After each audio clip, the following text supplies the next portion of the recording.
Oh, I just saw a light turn on. Is anybody home? Hello?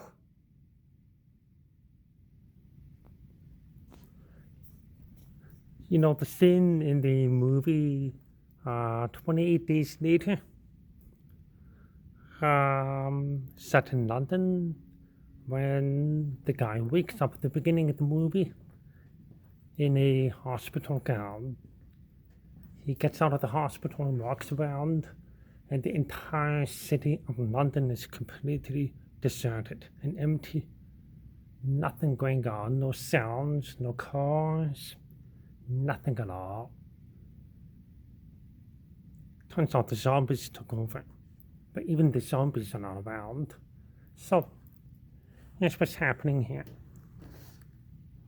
I am in the office at Workable at 99 High Street in Boston for pretty well the last time before Workable moves to their new office. A smaller one. A smaller office.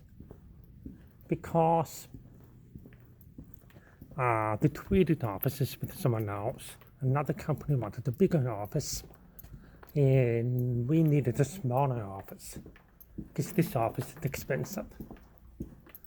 So anyway, I'm here all by myself on the 26th floor at about 6 p.m. at night, and it's absolutely ghastly, empty beyond belief, beyond recognition.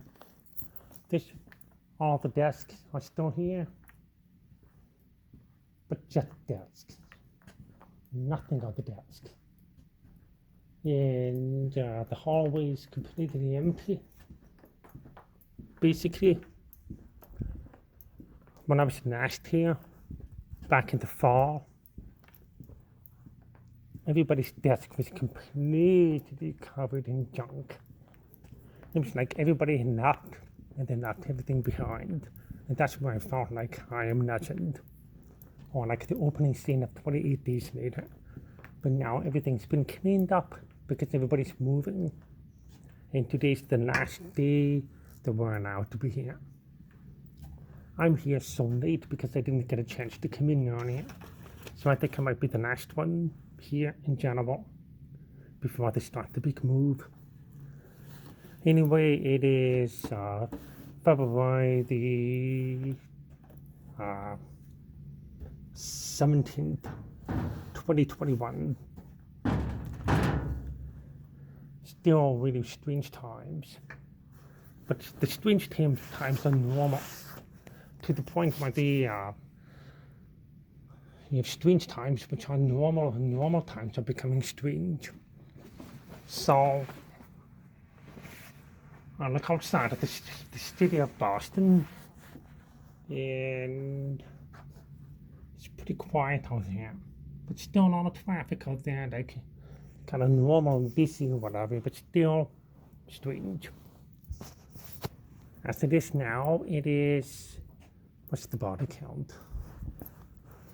2.4 million worldwide. We're getting pretty close to 500,000 in the United States. 490,000, 495,000. And about 2.4 million, or 24 million cases in the US. But what's different this time, Biden's president and not Trump. And vaccinations are coming out, which is great. They're just starting the next phase of people to get the vaccination tomorrow in Massachusetts, which will be anybody who's 65 and over. Before that, it was 75 and over. Before that, it was healthcare workers and frontline workers and first responders, meaning the police, firemen, firefighters, emergency workers, paramedics, doctors, all that kind of stuff. But now we're doing 65 and over.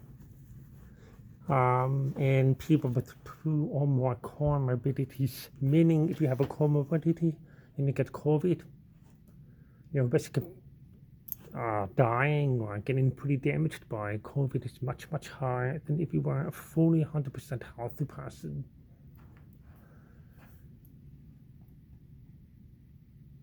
The US is doing okay in terms of vaccination. They're actually better than most countries. Canada, on the other hand, is doing terrible. They're about number 40 in the world. And I saw some data that said that the big benchmark that everybody's aiming for is to have 75% of the population vaccinated. And at what point do you reach that number? In the US, it's estimated to be 8 months. We're going to be some of those. So 8 months by the end of 2021, we'll be 75% vaccinated, which is pretty good. Canada at the current rate takes 5.5 years. It's another embarrassing because you know how Canada is about healthcare, how we Canadians are so proud of our healthcare rollout and all that kind of stuff. And it's just disgusting that we are falling so far behind, not just the United States, but pretty well the whole world, when we consider our healthcare system to be among the best. It's absolutely a fucking disaster. But anyway, that's what's happening right now.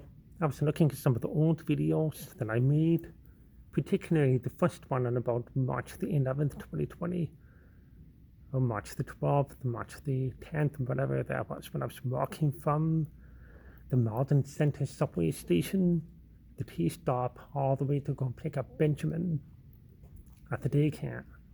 And I was like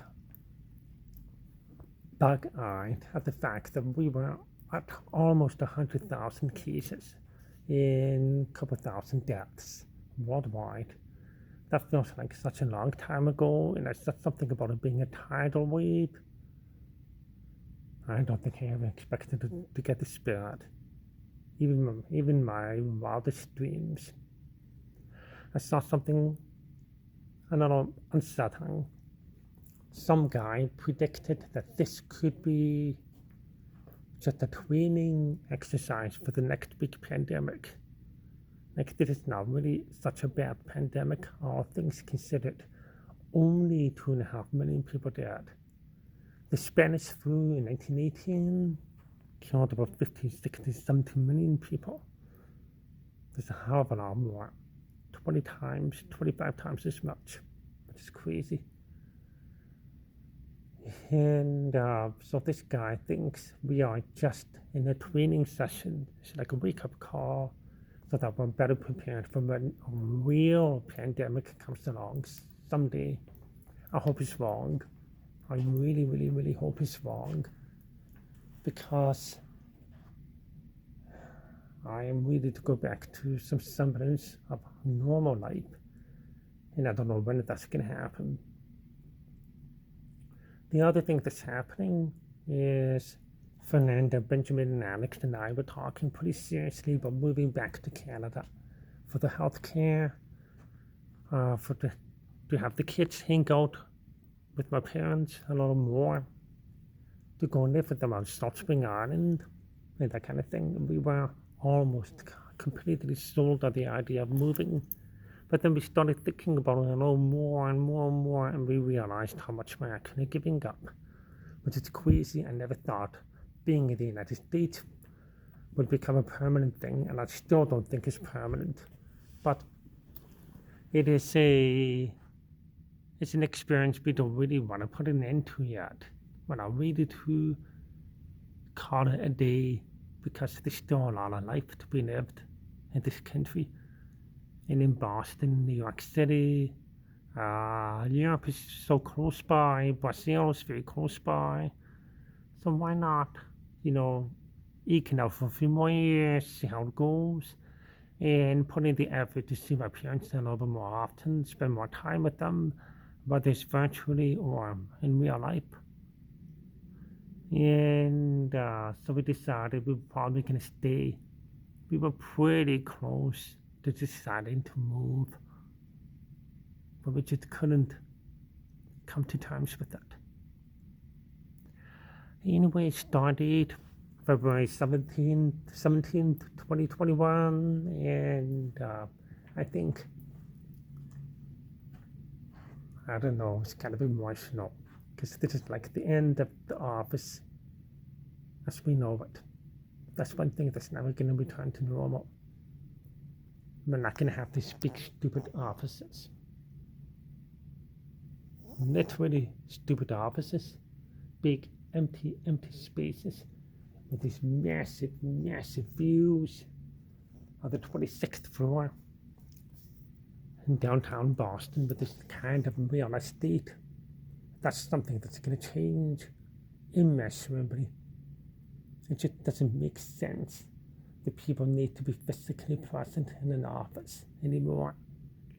People still will go because that's kind of what we do. We like to go to the office and be shoulder to shoulder with our colleagues, and it's a motivator. But I think for the most part, we're starting to get to a point where if you don't need to be in the office, then you don't have to go to the office. And that's going to be an expectation set for it. Yeah, the 9 to 5 thing is dead.